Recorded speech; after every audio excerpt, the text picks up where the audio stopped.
What's up, everybody? This is Josh from Free Indeed. This is the channel where we talk about what a Christ-centered biblical recovery process looks like. And today we're going to talk about the very simple, full sentence, the word no. No is a complete sentence, and it is a useful tool when it comes to defining boundaries and to working on your recovery and healthy relationships and all these things that we're trying to work on. We'll probably have a few videos here on boundaries, but this one is just going to be focused on that two-letter word, no. So learning how to say no is one of the most powerful and simple tools when setting boundaries. The simple word, when used properly, gives us feedback on how we're allowing, who we're allowing into our property. So when you think about Proverbs 4:23, above all else, guard your heart, for everything you do flows from it. Well, how do you guard your heart? Well, you have to set up some boundaries. And boundaries are intended to keep the good in and the bad out. So we got to have tools. We can't just say that and think that and just think that this is all just going to happen organically, or God's just going to somehow drop this into our life. Yes, he's going to give us the insight and the intuition and the desire and the steps and the guidance and the light to our paths and all those things, but we have to be the ones to steer the ship. So what better way to steer the ship than learning how to use the word no in a healthy way that builds relationships and keeps you safe. So saying no to people in places that are unhealthy defines what you are willing and not willing to do. It's very important to realize that boundaries they define a line, right? There's a point at which something is and something is not, right? So by using the word no properly, we are letting other people know that we are helping other people understand. I'm not going to use the word no and no in the same sentence. By using the word no, N-O, we are helping other people understand what we are willing to do and what we're not willing to do, or we're willing to go and not willing to go. Okay, does that make sense? There's also another side of the same coin, all right? It's understanding and respecting other people's no's, all right? There's some work to be done here and some examination to do. Step 4 is a great place to look at this.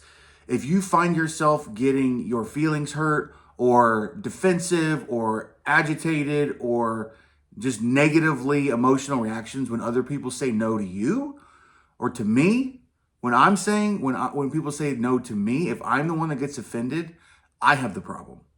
And especially if there's guilt. So guilt is the other side of this coin. Well, actually, it applies to both sides of this coin.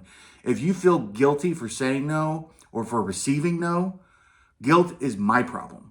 Okay? Dr. Cloud says on page 295 of Boundaries, if you've not picked up Boundaries and worked through it, I highly encourage. I will leave a link in the Amazon description for this book. It is very important, and it's where a lot of the information is coming from for these videos. Okay? So on page 295 of Boundaries, Dr. Cloud simply says, no one has the power to make you feel guilty.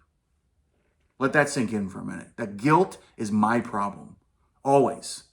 So I have to have this emotional and spiritual maturity to, and I'm not saying that guilt is wrong, but I'm saying that if I let guilt dictate my behavior or take over, that's my problem, not somebody else's problem.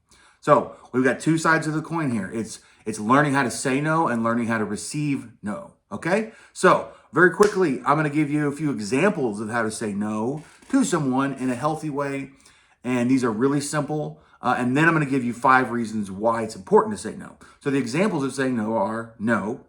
That's a real simple one. But if you want to be a little more polite, you can say no thank you or no thanks. Or you can say I'm not willing to go there, right? Not starts with N-O. Or you can say I'm not willing to do that.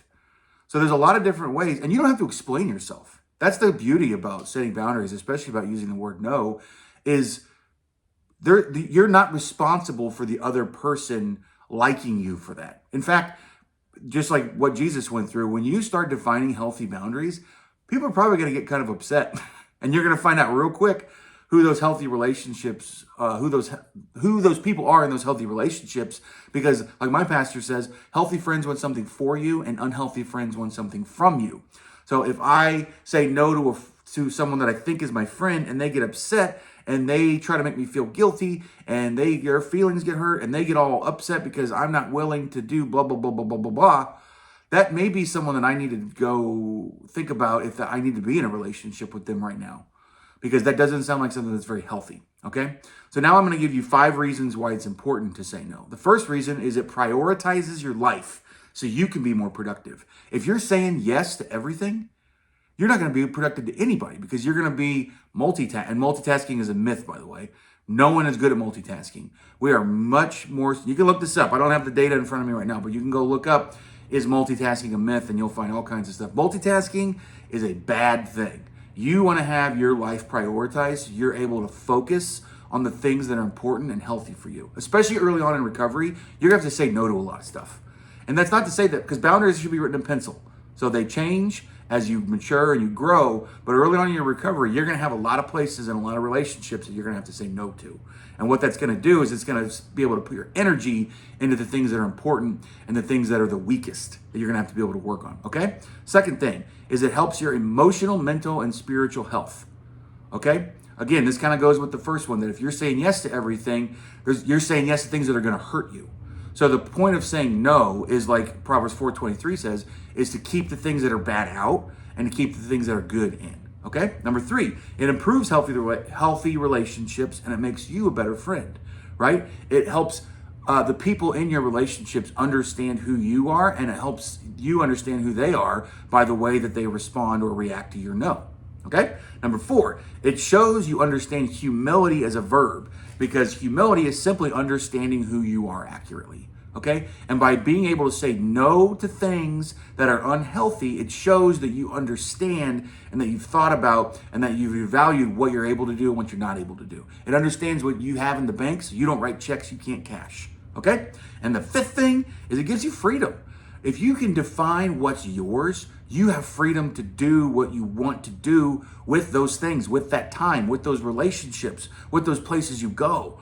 But you can't do that if you're going places and saying yes to things that aren't healthy for you, because now you're not living in freedom anymore. You're a slave to those places and things that are unhealthy. And because that's going to produce a lot of guilt, a lot of shame, a lot of isolation, and all those things that we're trying to keep out, right? So let's learn how to say no to the things that are unhealthy and learn how to say yes to the places and people that are healthy. All right? I'll have times and meeting locations in the description below. Feel free to leave a comment, like, subscribe, share, do all that stuff on social media and YouTube, and we will see you later.